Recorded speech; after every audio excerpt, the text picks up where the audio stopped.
welcome back, Amador County. No stranger to TSPN, my fisherman buddy, William Heinselman. Good morning. How you doing, Cam? Good Good to see you. William. How are you, dear? It's nice to see you. Nice to see you. Nice to be here. Back in the swing of things. Always out fishing, we know that, and you know the hot spots to go catch them. Yes, early spring right now is, or let's say late winter, is a wonderful time to catch fish. They're all shallow right now, and all the lakes are full of fish. The holdovers are biting from last year. They're all close to the shore this time of year. Okay, so close to the shore, the setup that we're talking trout for the most part here, Yeah, right? this is trout, rainbow trout. New Maloney's, it's 23% of capacity. I'm mentioning this because we have had that drought problem. Right. But there was a new world record caught last year, spotted bass at New Maloney's at 10.48 pounds on a Cinco by Keith Bryan, and he's the owner of Powell Rods. It's quite a coincidence, and but they're catching trout up to 3 pounds, you know, from the shore, yeah.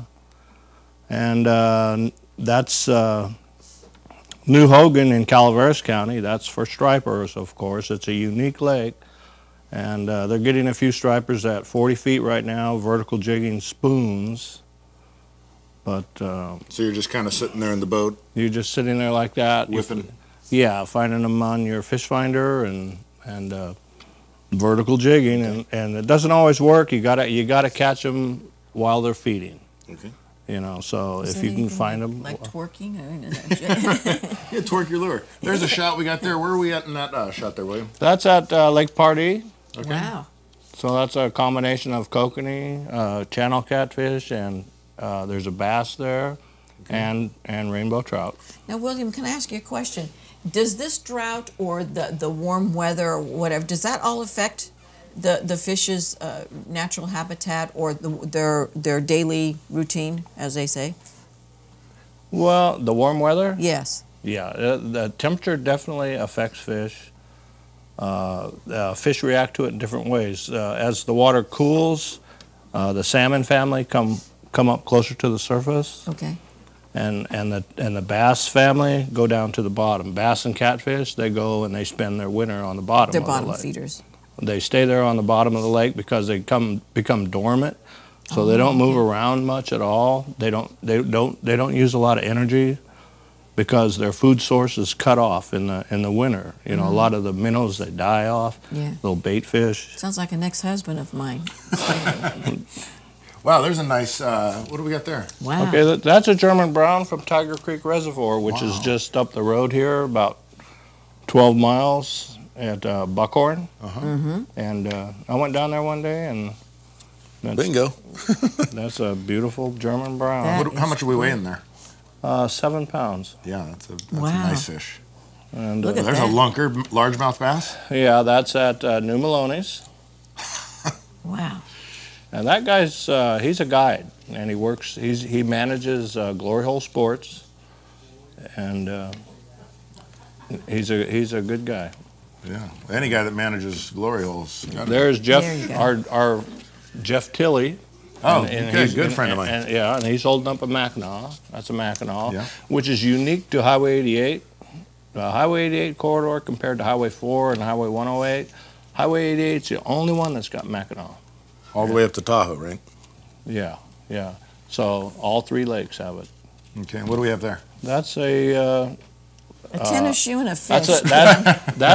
Well, I did that to show the size, but that's a speckled trout. Is that? That's a native rainbow trout. Okay. And it's from the Middle Fork of the McCullamy River. Right on. Susie, why do they have the laces on the fish? I don't know. I don't know. And that's a Panther Martin coming out of its mouth. Which is kind of a spinning, flashing lure, right? Yeah, it's a little spinner. Let's talk about your setup that you brought in. Not too hard to set up for shore fishing for trout. Right. So just for the novice, if you want to have your best shot at trout at Lake Amador or Pardee or Comanche or New Maloney's, this setup always works. There's a treble hook here, a sliding sinker here, and I'm just using right now, I've just put a split shot on there as a stop. Okay. And as long as you cast easy, this will work, you know, otherwise it'll pound down. You got to adjust it all the time. You should have a swivel here, and then tie a leader just to an ordinary treble hook. This is power bait this is Berkeley power bait. And you can get different products from Berkeley. They all work, but power bait paste, you put it on a treble hook and squeeze it and get all the cracks and air pockets out of it. Okay. And then and dip it in the water to set it. And then you can cast it just as far as you want. And what I like to do, after I cast, I leave the bail open. Okay, and that way when the fish bite it, it takes off. They're taking the line, and if you're sipping on your coffee or something, you don't have to panic. Yeah. Because they don't know. Choke that little sucker back. Yeah. One back. This, we're speaking with a master fisherman. You bet. And this is definitely would be considered a master bait. The scent in itself is, well, this is corn. Fish are fed corn in the hatcheries, or they?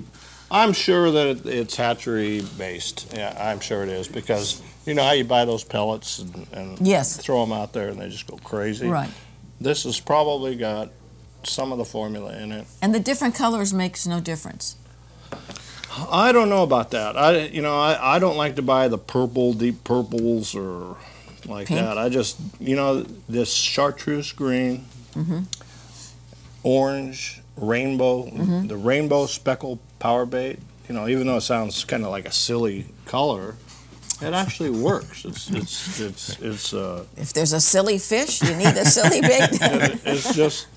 Well, yeah, and I was out at the lake one time. They were using white power bait, and it seemed to work well. Yeah, white. I haven't tried white, but yeah, white power nuggets. They make this company makes. They're already nugget size, so you don't really have to make a mess on your hands or individual pieces. And some of them are in white, and they do work. Real quick, William, let's give out your website. You've got a website and a phone number. People can contact you. Yeah, solidgoldfishing.com. And I'm an author. I wrote a book, Solid Gold Fishing in the Mother Lode. Yes, you did. And I haven't really been on my books for about 4 years because I've been writing for a magazine. But if someone would like to purchase a book, they could try 888-519-5121. Solid Gold Fishing in the Mother Lode. Okay, and you're not going to catch that fish unless you got your pole in the water. There you go. We'll give you that, and then we will be back with the closing. Stay tuned.